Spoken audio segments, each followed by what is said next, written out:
In 1886, Harvey Henderson Wilcox bought a big piece of land not far from Los Angeles. He had big plans for his ranch, luxurious hotels and beautiful villas, starting with his own. After a trip on a train where the Wilcoxes became friends with a stranger, they decided to name their property after the man's wife, Hollywood.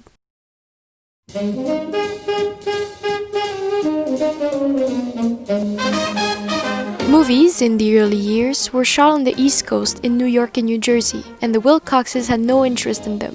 In fact, one of the first decrees that was installed in the small town was to forbid the construction of Nickelodeons, the first movie parlors. But back in New York, filmmakers were starting to feel the worth of the Edison Trust or motion pictures patents.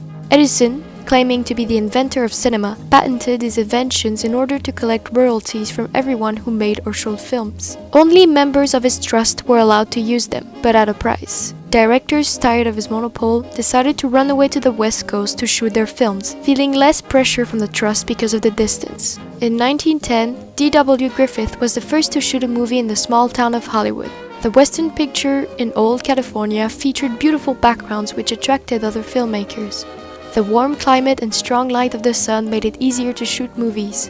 The land was still cheap and there were many types of terrains all around the city. Hollywood became the perfect place to make movies.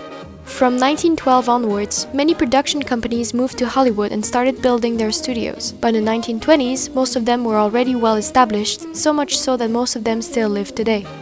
Things started to go even better for the American industry when the First World War was declared in Europe. All the plastic and metal were used for war efforts, which left European filmmakers unable to shoot anything. The people still wanted to see pictures, which forced Nickelodeon owners to buy movies from Hollywood. The city officially became the world capital of movie making. The name of the town became known everywhere, to the point where it became synonymous of the whole movie industry and its style of pictures.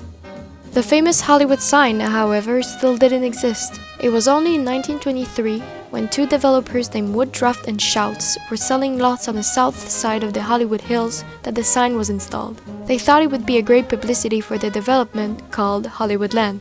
It was made of wood and metal sheets and had thousands of light bulbs on each letter. It was intended at first to be up for a year or two, the time Woodruff and Schultz thought it would take to sell all their land. But since Hollywood became more and more associated with movies, the sign stayed up as a landmark for the city. In 1949, the last four letters were removed, becoming the famous Hollywood sign we know today.